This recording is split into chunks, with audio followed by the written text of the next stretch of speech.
this is Harriet the Muse.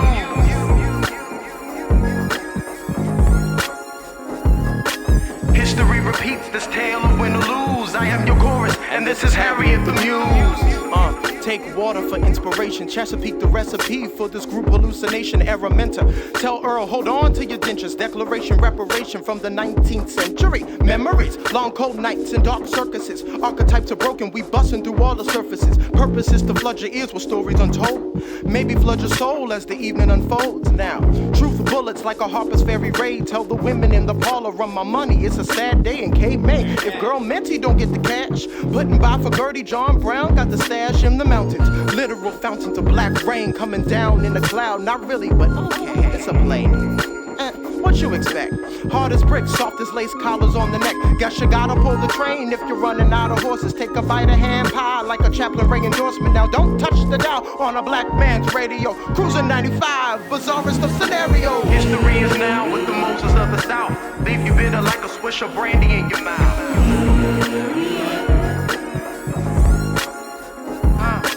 History is now with the Moses of the South. Leave you bitter like a swish of brandy in your mouth. I roll in like thunder, can you hear me cry? Other ladies down with wine while I'm dealing with time. Pulling back and forth, history is driven to fits. I got an itch to blow it all, now I'm pulling the switch. Now I'm pulling the rich, call her honeys with all the money. Ain't it funny how they drool over my stories? Black pain leads to gain, to free these slaves. Got pains in my brains, reliving old days. I live in hell, escaping this existence. Yeah, they follow me to freedom, but we got it for spirits.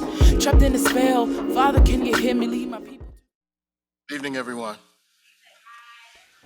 Good evening, everybody. Welcome to the African American Museum in Philadelphia. I'm Ivan Henderson, our Vice President of Programming, which means I have the honor and privilege of working with the folks in our Curatorial Services Department, as well as those in our programming departments. We encourage you all, of course, to visit the museum year-round. Tonight, we're gathered here for a very special reason, but all throughout the year, we have a number of special reasons for you to come back. So check out our Learning Through the Arts workshops, take out a membership, volunteer with us, and of course, check out the rest of our Harriet Tubman programming. As we celebrate the 200th birthday of General Harriet Tubman, acknowledged in March, Women's History Month, the approximate month of her birth in 1822. And March is also the known month of her transition in 1913. So we're proud to partner with author and playwright Lorene Cary, who will discuss and present staged readings from her production, My General Tubman, a play that draws inspiration from the latter part of Tubman's life and highlights connections between her legacy and contemporary events. Ivan, thanks to the composer and sound designer Jordan McCree and the original cast members for music, which you may hear again at the end with less interference. The Tubman we know is the young woman of the Underground Railroad. She's the one who liberated her family and friends from Maryland's eastern shore. Despite federal, state, and municipal laws that kept them in slavery, that was legal, brutally violent, and nearly impossible to escape, but always legal. The Tubman we need to know lived a long life fighting to change those laws and fighting to change the way we create them. We need to know the Tubman who could read America despite not being able to read books. She could read America, and as a believer, she could envision a different and a better America. We need to know Tubman, the supporter of John Brown. Tubman, the Civil War nurse, spy, and one-time battleship commander. We need to know Tubman, who on a train from Philadelphia to her home in Auburn, New York, refused to move from the seat that she was entitled to as a veteran of the Civil War. And because the first conductor couldn't fight her down out of that seat, he called two others, and the three of them threw her into the back train, breaking her arm and her ribs. We need to know that Tubman. We need to know the Tubman who married a second time, Mrs. Davis, she liked to be called, who took in waves of children, elderly and homeless people of every color. She who, from the talks she had given, could read America's desire to hear that underground story, and dictated a biography to raise money to buy land to establish a home for elderly Black people. We don't hear about Tubman, the landowner. We don't hear about Tubman, who figured out social services in an era where there were no social services for Black people. We need to know about Tubman, who worked with white suffragettes for the women's vote until the new generation of white women suffragettes decided they were going to denounce Black advancement. And Tubman found ways to keep at women's vote anyway through the National Association of Colored Women and other organizations.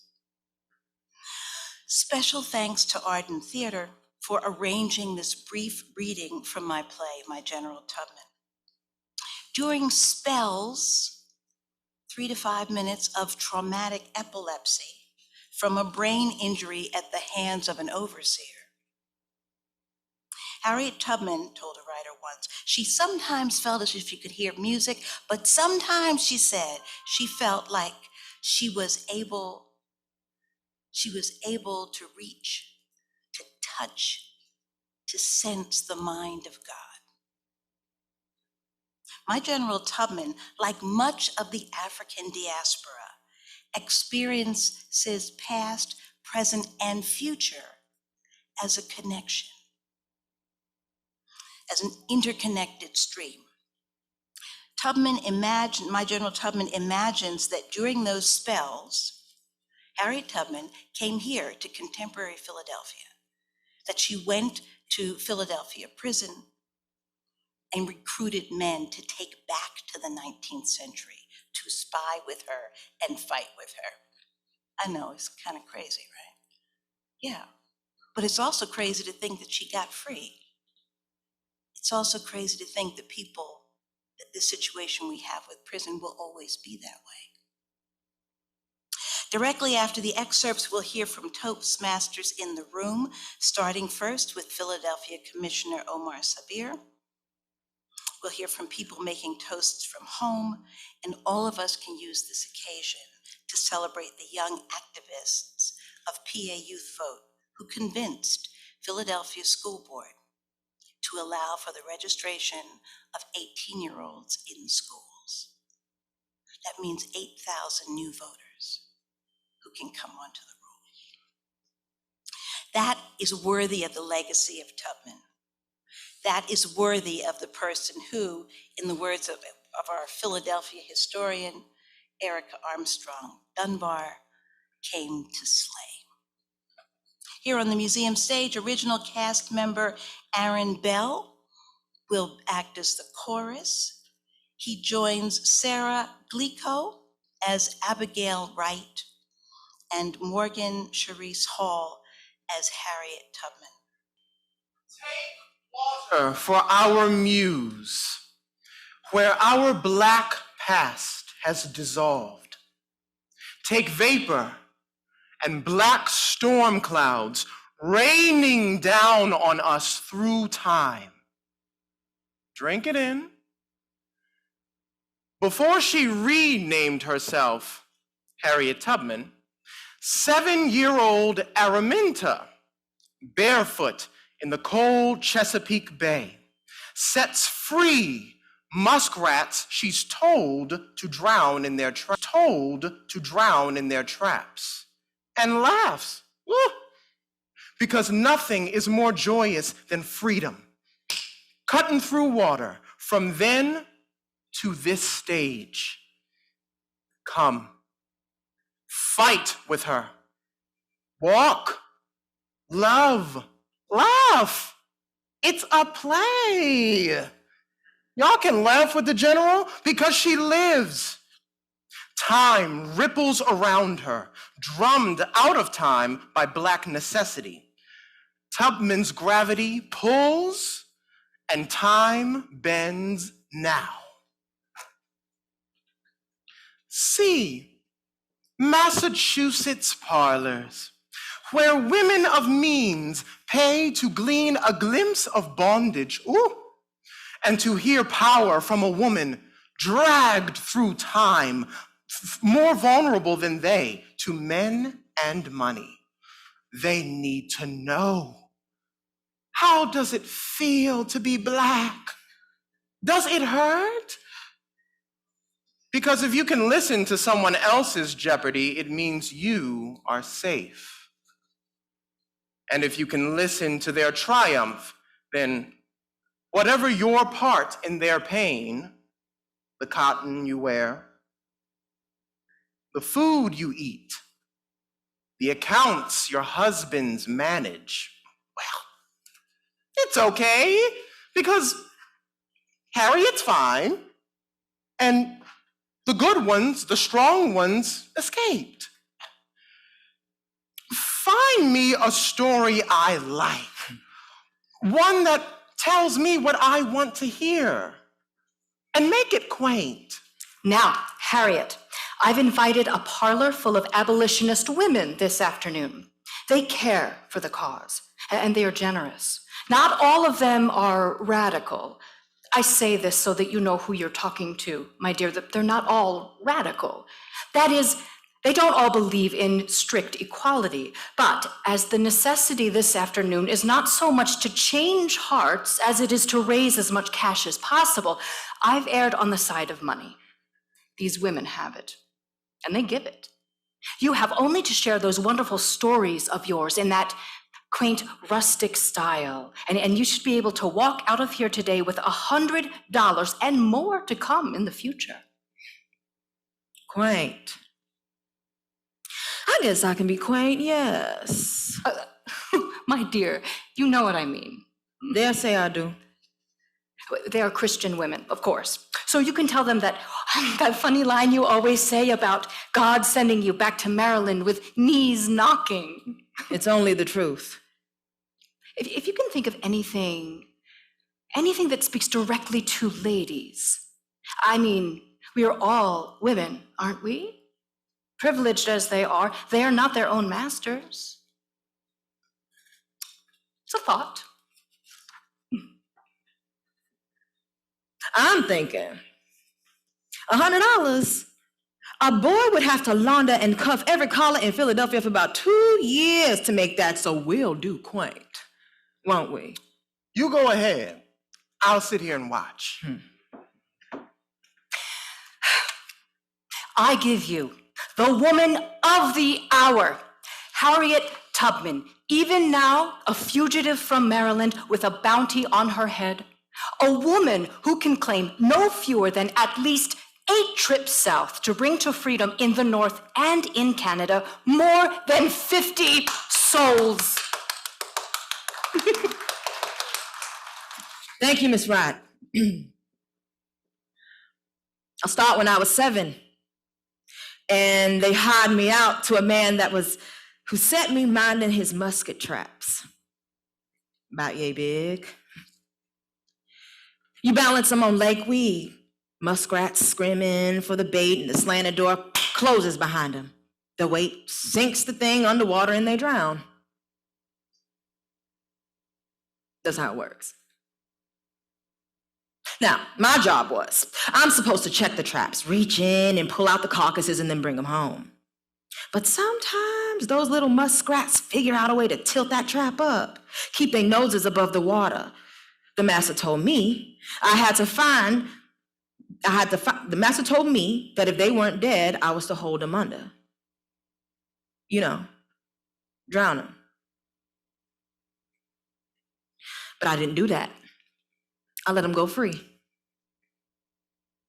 When I finally ran to the North, it was glory all around me. But my family wasn't free. So I started to think and pray, and God called me to go to Baltimore for my niece, Keziah, and her children. She was being sold at a big auction house by the river. Can you imagine? When the sale was done, the auctioneer took Keziah and her children back into the pen, and he's all happy with himself. And goes in to have his supper, probably a drink too. We slipped her out the back onto a little boat and rowed her and the children upstream. Freedom cutting through water. Now, going all the way back to Dorchester County, Maryland, that was different. I cannot stand here and tell you that I wasn't afraid. I've done it because I never go no place except where God has sent me. But he will send you with knees knocking. Ladies, we are in the presence of the black she-Moses of our time. Who among us has been in the room with such daring and, yes, delivered with such humility and, well, quaintness? Please join me in giving generously to support her in her next adventure and in the care of her aged parents, now free. By the second year of the Civil War, our black she-Moses had learned the waterways, landings, and people of the Gullah Islands and secured $100 from the Secret Service to pay informants. Next summer, with her own crew of spies, Harriet Tubman prepared for a raid to strike at the heart of the most rebellious rebel territory, 25 miles up the Kumbaya River. Who's that wants more men? Or guns? What for? Us few, exhausted, tired, black and blue from scouting, searching, spying, hiding. Do we need more guns to set freedom free? We have crawled on our bellies through time itself to do this new thing together. Yes, there is danger. Yes, we have to steamboat through the rebel stronghold to take back the truth that there's no such thing as a slave. Only greed and guns, and lies and guns, and men who eat children and wonder why they're sick.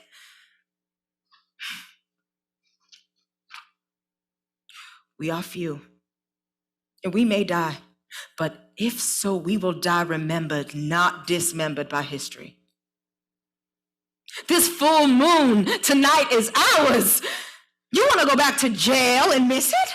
Miss the Kumbaya Raid. Miss the miracle of this band of brothers, South Carolina heavy infantry. They picked the cotton that we'll harvest tonight. Rhode Island heavy artillery, God help the South when they start in to fight.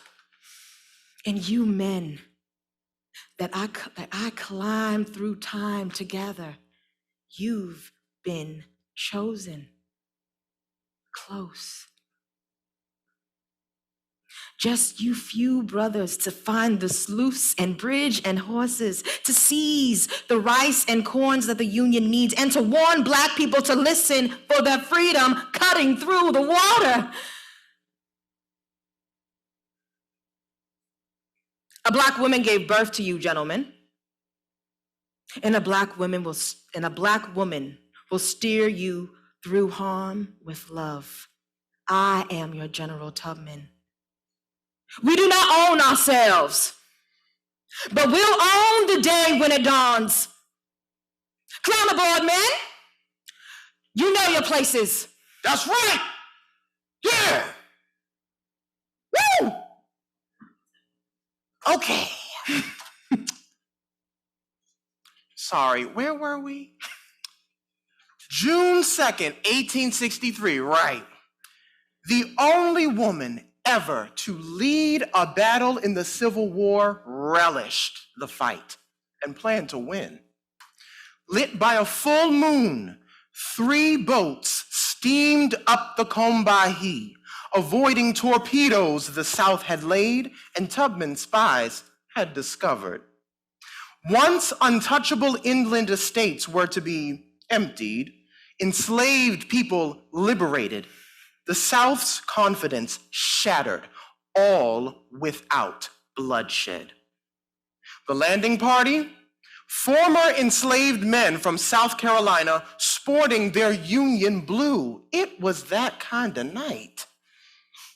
At the end of the raid, 3 steamboats returned to the Union line unharmed, laden with more than 750 newly liberated people and tons of provisions. A shocked Confederacy reeled.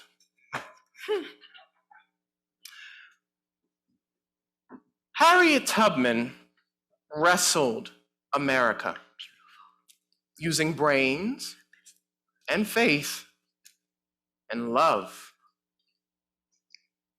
But we project her in our own image, retelling the gun in the sack story as if Black cowardice, not slavery, was the foe. Her Kumbaya Raid shows us how to use power, freedom from chaos without a shot. And her second marriage encourages us to try again, to risk new love. Let's say we put her face on the 20. Will it remind us that to her owners, she could be, as they like to say, money in their pockets? Will we remember how cheaply we hold the memory of those Americans? America, bought and sold. Or will we just spend them yet again?